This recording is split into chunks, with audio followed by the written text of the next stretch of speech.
Bonsoir, âme mortelle, et bienvenue sur Ghost Universe. Ce soir, je vais vous parler du procès des sorcières de Salem.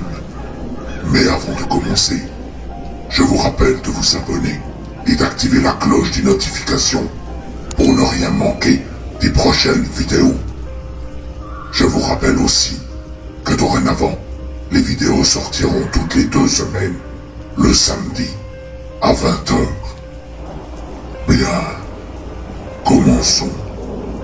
C'est dans le comté d'Essex, dans le Massachusetts, aux États-Unis, que se situe la ville de Salem, où a pris place une affaire tristement connue sous le nom du procès des sorcières de Salem.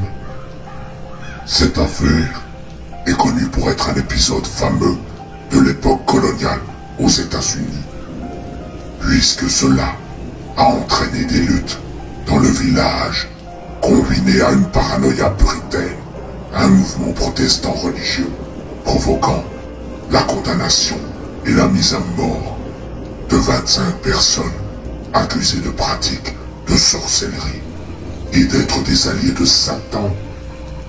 N'oublions pas non plus que l'origine du nom de la ville de Salem, en hébreu, signifie paix, ce qui est en soi contradictoire par rapport aux exécutions perpétrées lors du procès des sorcières. Mais ce ne sont que les grandes lignes que je vous décris. Nous allons désormais faire un résumé détaillé de cette affaire. C'est durant l'hiver de 1691 à 1692 que quelques jeunes filles connues dans le village de Salem, sous le nom d'Abigail Williams et Betty Paris, se mettent à murmurer des propos dans une langue inconnue et à se déplacer de manière inappropriée. Inquiets de la santé des jeunes filles, les médecins se penchent sur le problème, mais ils n'ont pas réussi à poser un diagnostic médical. L'un d'entre eux vient même à apporter la conclusion qu'elles sont possédées par le diable. Mais ce qui est encore plus inquiétant, c'est que d'autres jeunes filles présentent les mêmes symptômes parmi elles.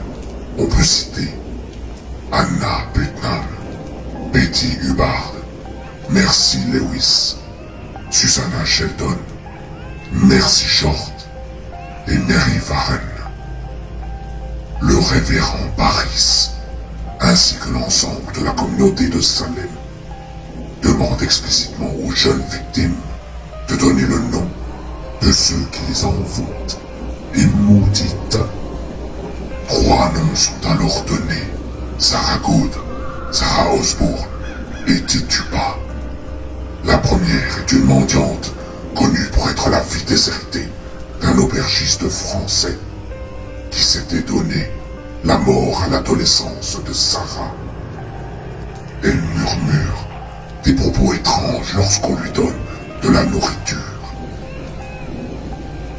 La deuxième accusée est une vieille femme qui a suscité une réprobation générale en donnant l'héritage des enfants de son premier mari pour le remettre à son nouvel époux.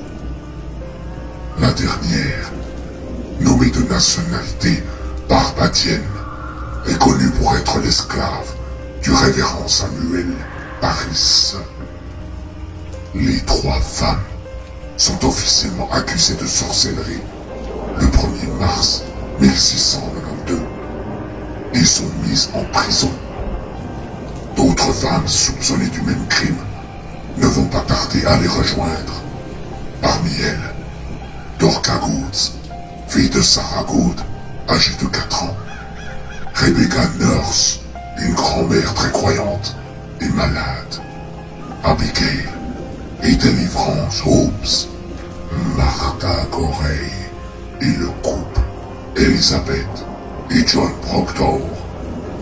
Les prisons sont assez vite remplies, mais du point de vue du gouvernement, les accusés ne peuvent être jugés sans preuve irréfutable.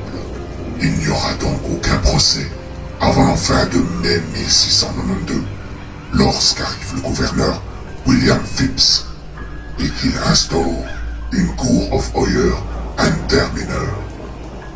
Sarah Osbourne est morte en prison avant même que le procès ne commence. Sarah Good a accouché d'une petite fille et d'autres accusés sont tombés malades. Il y a donc 80 personnes attendant d'être jugées dans les jours de la prison. C'est durant l'été qu'une session de la cour a lieu une fois par mois. Une seule accusée sera relâchée après que les jeunes accusatrices soient revenues sur leur déclaration à son sujet. Celui qui a la lourde tâche de présider le procès des sorcières de Salem n'est autre que le lieutenant-gouverneur William Stockton. Les procès en sorcellerie s'achèvent en octobre 1692. Les dernières personnes accusées sont ainsi relâchées au printemps après une procédure d'appel menée par leur clergé bostonien. Cette affaire a eu un impact tellement profond que cela a réduit l'influence de la foi puritaine sur leur gouvernement de Nouvelle-Angleterre. Et cela a conduit indirectement aux principes fondateurs des États-Unis. Aujourd'hui, la ville de Salem exploite beaucoup sur l'histoire du procès pour en faire une attraction touristique. On peut également y trouver un musée dédié à l'affaire des sorcières de Salem. C'est la fin de notre voyage aux frontières de l'étrange. N'oublie pas de liker la vidéo et de la partager si elle t'a plu. Quant à moi, je m'en retourne dans l'ombre, mais je reviens bientôt pour un prochain épisode